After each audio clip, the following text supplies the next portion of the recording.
Hello everyone, आज हम एक नया चैप्टर स्टार्ट करने वाले हैं। क्लास 9th पॉलिटिकल साइंस का chapter number 3 constitutional design. Constitution से ये शब्द बना है, मतलब संविधान कैसे डिज़ाइन होता है उसके बारे में ये बेसिक चैप्टर है। ये जो आपको अफ्रीका के कॉन्स्टिट्यूशन से रिलेट कराएगा, इंडियन कॉन्स्टिट्यूशन कैसे बना, कैसे इवॉल्व हुआ, उसके बारे में भी हम पढ़ेंगे। बहुत ही इंटरेस्टिंग चैप्टर होने वाला है, बहुत अच्छा चैप्टर है जो आपके सिलेबस का पार्ट है। अगर आपने हमारे यूट्यूब चैनल को सब्सक्राइब नहीं किया है तो हमारे चैनल को सब्सक्राइब करें, बेल आइकन को प्रेस करें, जिससे आपके पास तक हमारे लेटेस्ट वीडियो के नोटिफिकेशन पहुंचते रहें। तो चलिए स्टार्ट करते हैं।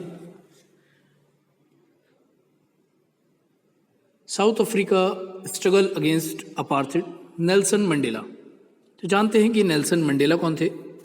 He was the one of prominent south African nationalist. South Africa की इंडिपेंडेंस में जिस तरह से नेल्सन मंडेला को याद किया जाता है, वही तरीके से भारत में गांधी जी को याद किया जाता है। इंडिया के इंडिपेंडेंस के लिए हम गांधी जी को याद करते हैं, वैसे ही नेल्सन मंडेला को याद किया जाता है। नेल्सन मंडेला गांधी जी से बहुत ज़्यादा इंस्पायर्ड थे, उनकी आइडियोलॉजी को फॉलो करते थे। नेल्सन मंडेला ने अपार्थाइड रिजाइम के अगेंस्ट में आवाज़ उठाई थी। 1964 में इनको जेल भेज दिया गया, जो कि 28 ईयर्स ये जेल में रहे, और 1992 को ये रिलीज़ हुए थे जेल से, जो कि रॉबन आइलैंड पर मौजूद है। इन पर देशद्रोह का आरोप लगाया गया क्योंकि इन्होंने अपार्थाइड सिस्टम को अपोज किया था। तो चलिए जानते हैं अपार्थाइड सिस्टम क्या होता है। अपार्थाइड सिस्टम उस समय की साउथ अफ्रीकन गवर्नमेंट या ब्रिटिश गवर्नमेंट रेशियल डिस्क्रिमिनेशन को प्रमोट करती थी। लोगों के बीच भेदभाव को गवर्नमेंट प्रमोट करती थी। ये रेशियल डिस्क्रिमिनेशन स्किन कलर के बेस पर होता था। 3 तरह के स्किन कलर के लोग पाए जाते थे, वाइट, ब्लैक और कलर्ड। ब्रिटेन से आए हुए लोगों को वाइट्स कहते थे,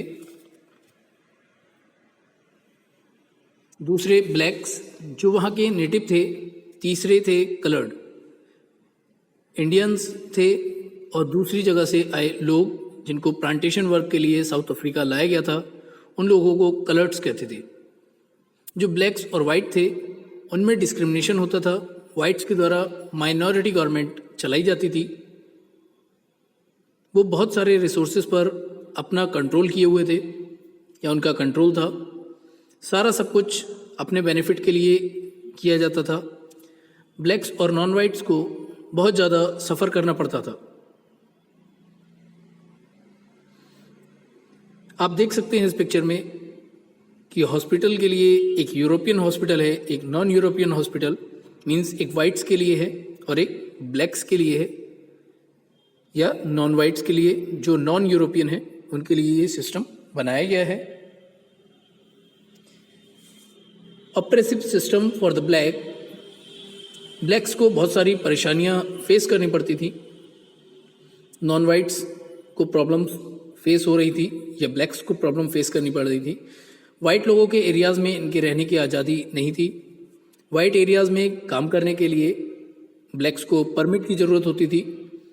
जितनी भी पब्लिक प्लेसेस थे, जैसे school, toilet, bus station, cinema hall, restaurant, यहाँ पर एक सेग्रीगेशन पॉलिसी चलती थी जिसमें ब्लैक्स और वाइट्स के लिए सब कुछ अलग होता था। सभी पब्लिक प्लेसेस पर वाइट्स और ब्लैक्स के लिए अलग अलग चीज़ों को अरेंज किया जाता था। दोनों के लिए अलग अलग तो होते थे, यानी फैसिलिटीज़ अलग अलग होती थी, लेकिन वाइट्स के लिए वर्ल्ड क्लास फैसिलिटीज़ या सभी सुविधाएं दी जाती थी, जबकि ब्लैक्स के लिए पुअर फैसिलिटीज़ होती थी। नॉन वाइट्स को ये भी अधिकार नहीं था कि वो इसे अपोज करें या इस प्रॉब्लम को सॉल्यूशन देखें या ढूंढने की बात करें। इस तरह से लेकिन धीरे धीरे करके नॉन वाइट्स प्रोटेस्ट करने लगे और रेशियल डिस्क्रिमिनेशन के अगेंस्ट या गवर्नमेंट के अगेंस्ट बात करने लगे, अपनी आवाज़ को उठाने लगे, रैलीज़ वगैरह निकालना शुरू कर दिया उन्होंने। तो कहा जाता है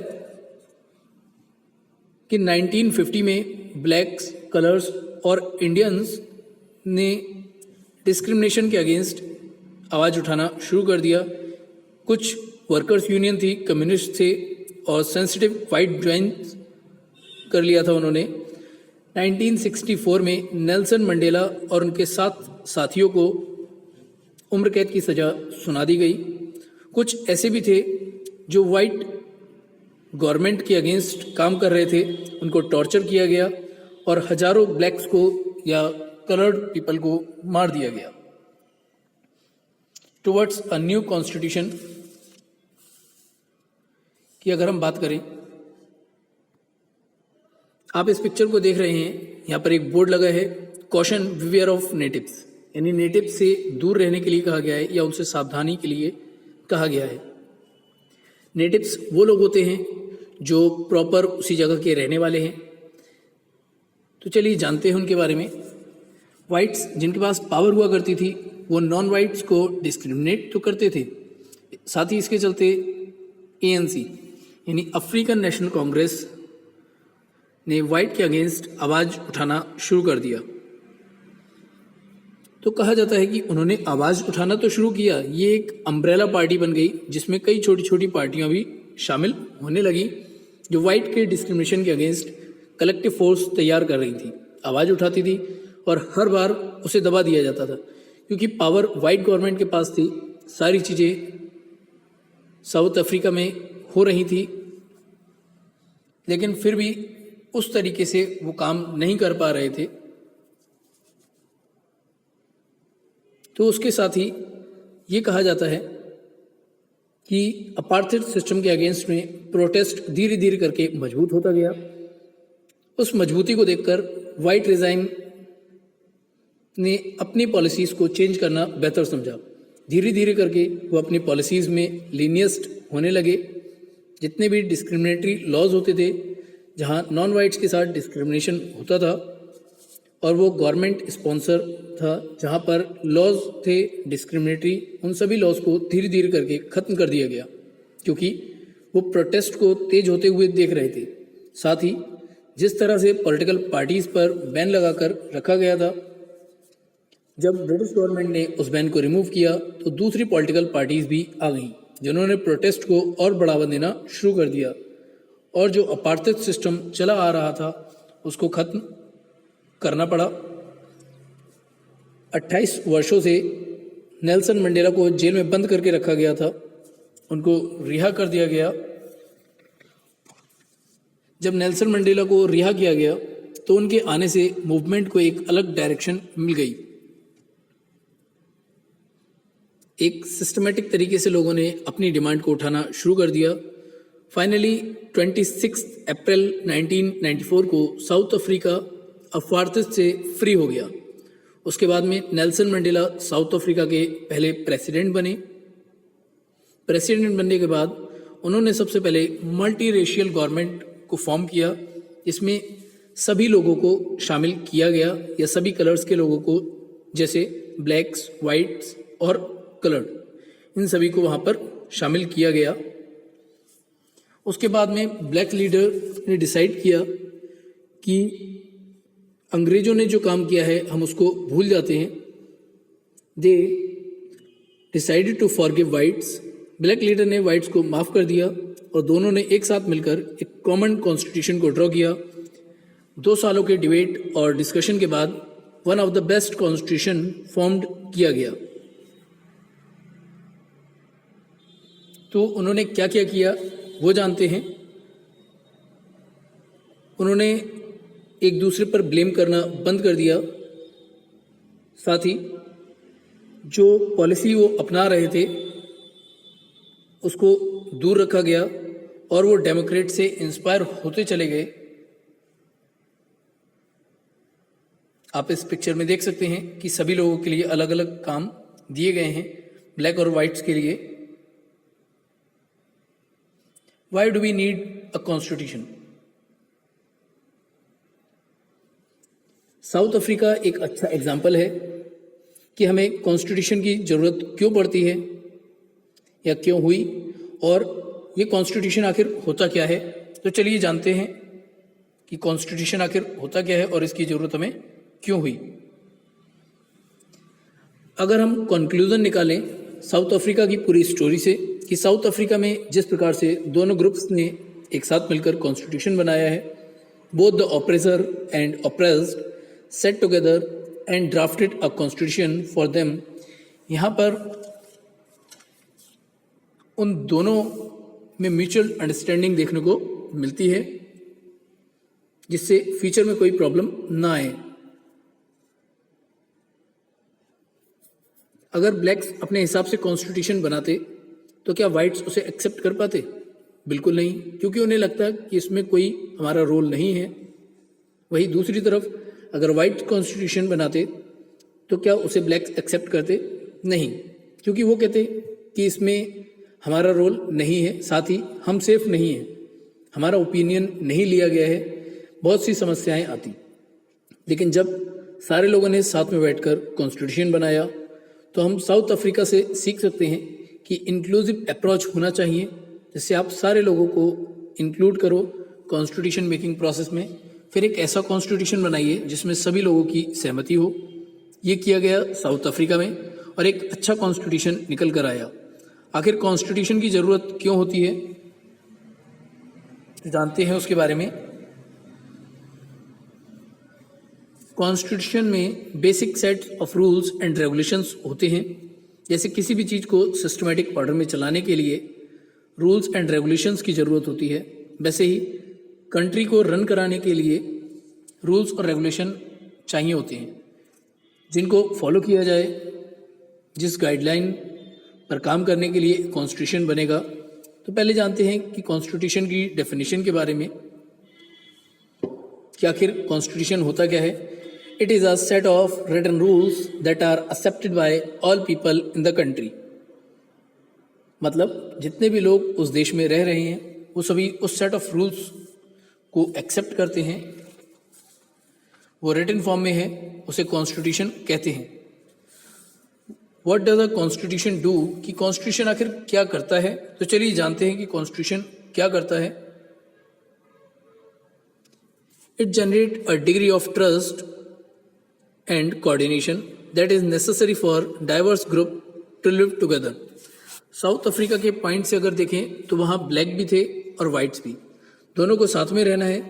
साथ ही ये डर बना रहेगा कि वाइट्स के पास में पावर है, शायद वो वाइट्स को परेशान करें, या वाइट्स के पास पावर है वो ब्लैक्स को परेशान करें, जिसके कारण डिग्री ऑफ ट्रस्ट डेवलप नहीं हो पा रहा है।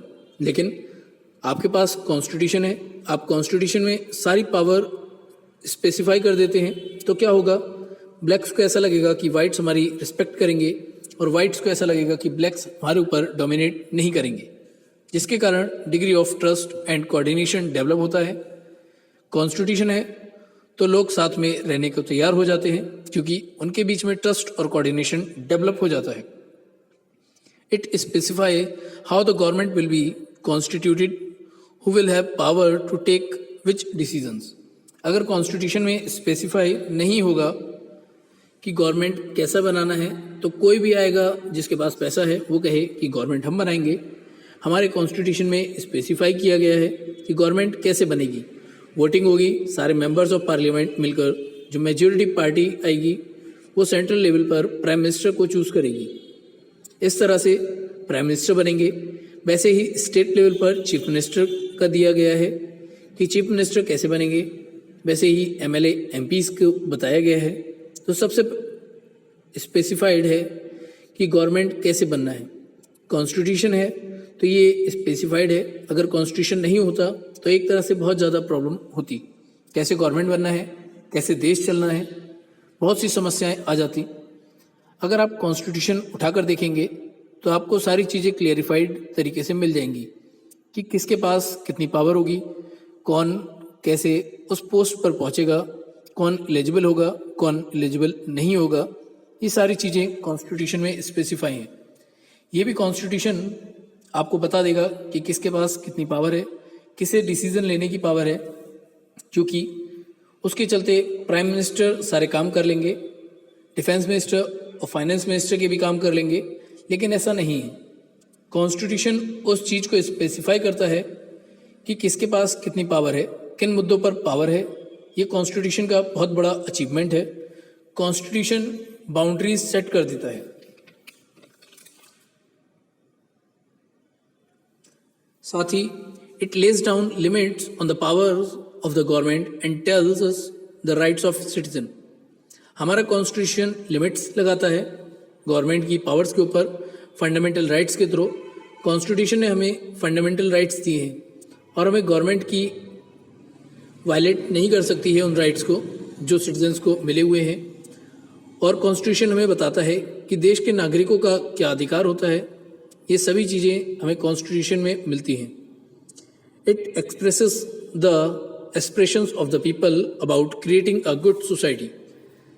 हर सोसाइटी की एक सोच होती है, उनका एक नज़रिया होता है। जैसे वेस्टर्न कंट्रीज़ में बहुत ज़्यादा लिबरल आइडियोलॉजीज़ होती हैं, लोग खुले विचारों के होते हैं।